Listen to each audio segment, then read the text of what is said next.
KUGAN CASSIUS for Apple TV in association with MTK Global with the press conference. Hold on, why is the camera so close? For the sound, bruv. Come on, you stick to the training. I'll stick to the poor camera work. All right, go ahead. It's cool. Tunde Ajayi. Frank keeps calling you Tunde, innit? Tunde, do you see how I looked at you when he said Tunde? Well, I get a lot of stick from people that are so close to me. Anthony's mum, Anthony's sister, my dad. They say, how come Frank always calls you Tunde? I said, well, you know. He calls Carl Froch Frock. He calls Chris Eubanks, so don't worry about it. I don't worry about it. You're in good company. Me and Frank are friends, so we're good.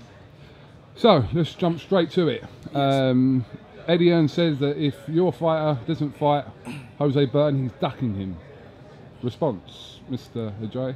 Well, everyone knows I'm a statistical guy. So, you know, look, Eddie's a promoter. That's what he's supposed to do, promote a fight. But, you know, if you want to go down that route, Callum Smith was mandated to fight George Groves for the EBU title. What happened to that fight, Eddie? Callum Smith, by your own admission, was due to fight James DeGale. He pulled out that fight. Does that make him a ducker? So, I don't know who Eddie talks to, but when he might fool a particular group of people, but you can't fool this one. So when you talk, Eddie, you should really talk with facts and not Alice in Wonderland opinions. So nobody's ducking no one. We know how the sport of boxing is.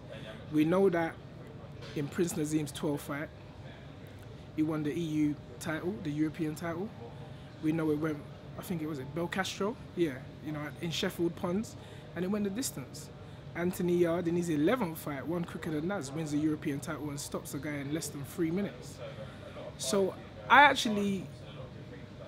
was looking to see if Cilla Black or someone was going to run out the corner and say, surprise, surprise, because I don't know how he kept a straight face and said Jose Burton could beat Anthony Yard. I really don't know. But fair play to him, you know, he seems to be the, you know, I think Frank calls him Fast Eddie, you know, the new kid on the block. And as I say, he appeals to a certain group of people. But when you're talking to me, you better come with facts. Don't come with trying to sell fighters on fiction. You know, Anthony Yard is a young professional. Only had 12 fights as an amateur. Only had 12 fights, and only has 12 fights as a pro. But such is his rise that you have one of the top promoters in the world calling him out. You have the British champion calling him out. You have people that supposedly are more better and experienced than Anthony calling him out. But guess what? Anthony's trained and managed by myself, and Anthony's in the embryonic stage of his career, and we're just going to take time, one fight at a time. And fighting Jose Burton is a step back. I'm a South London boy. If I'm jumping on the tube from Bermondsey to Stratford, it goes Canada Water, Canary Wharf, North Greenwich, Canning Town, West Ham, then Stratford. Once that train is en route, it don't go back to Bermondsey. Fighting Jose Burton would be going back. It just doesn't make any sense. No, I'm not saying Jose Burton is not a good fighter, but none of these guys had anything when they fought for a British title.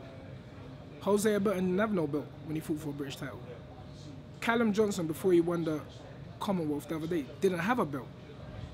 Frank Bugaloni, he got a draw. He got stopped by Kaminsky, a draw with Liam Markham, and he got stopped by Chudinov. He fought a guy, Oleg's, 24, I think it's at 24, 28, and then he fought for the British title.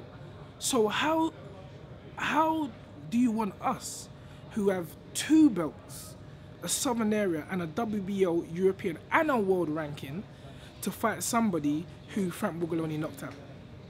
You got to explain that one to me. Next question. Obviously, Frank's now made it public about, you know, the offer to Frank Buglioni. He said in my interview, he didn't say it at the press conference, that he'll offer an extra 20 grand on what he's already previously offered.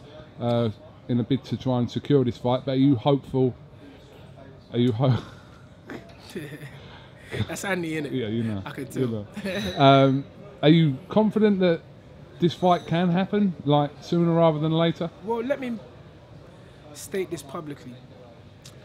Frank Bugaloni is trained by my best friend in boxing, Don Charles, and it's a fight that really, you know, if it could be avoided, you know, I think Don has been vocal and I've been vocal on it, that, you know, we wouldn't like it to happen, you know. But the fact is that, as I said, is the man behind us, the main man himself.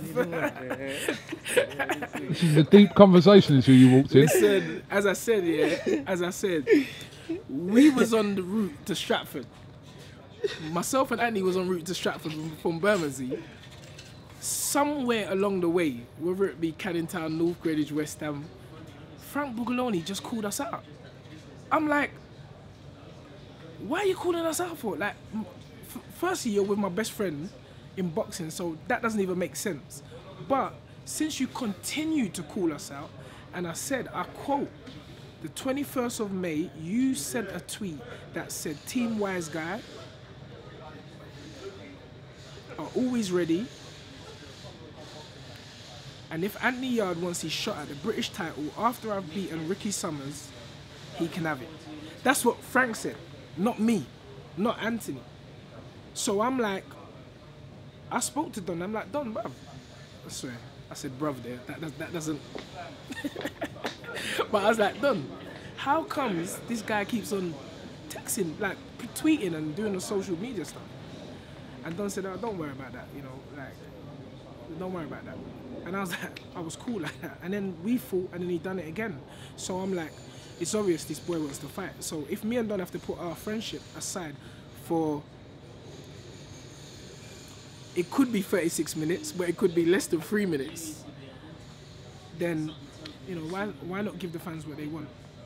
But to ask us to go back and fight Jose Burton, I just think that just doesn't make any sense financially, statistically. And you got to remember, out of the 3 fighters in mention, Callum Johnson, Jose Burton, and Frank Bugaloni, there's only one of them with a world ranking, and that's Anthony Yard. Well, we'll have to wait and see obviously how this plays out. You know, there's obviously. You see, you can't talk in it, because you see when I'm coming with facts. So you just have to keep quiet. Eddie Hearn, unless you're coming with facts, don't call our name. Don't call Anthony's name. Unless you're ready to fight, don't call Anthony's name, because we're not living it. You know, we're just you know, like you just going for a walk down Peckham. You know, you might see your friend. Like, we're just easy. We're not hurting nobody. We just wanna continue. You know, we wanna fulfill our journey and do it in the best way possible. As I say, Frank wasn't in the equation, but you know, if he wants to fight, let's have it. Okay. Tunde, thank you very much for talking to IFL TV. Like I said, we'll see how this plays out over the next couple of weeks. And may I just say, your interviewing skills. Remember, I put it out yesterday, an interview me and you done in 50 Cent's gym in Vegas. I was just reminding people that we've been in this a long time, Coog. We was in Vegas, me and you, 50 Cent's gym, Gamboa was over there. Yeah. And it's like, yeah, we've been there a long time. Chad Dawson was in there. Chad Dawson was in there. Yeah, it's I remember. Like, it's great. I look at the skills and I think, wow, Coogie's, he's like a veteran in this. He's a veteran. And yeah, you're doing a good job. You and James are the man, definitely. Top man. Thank you very much, sir. Good stuff.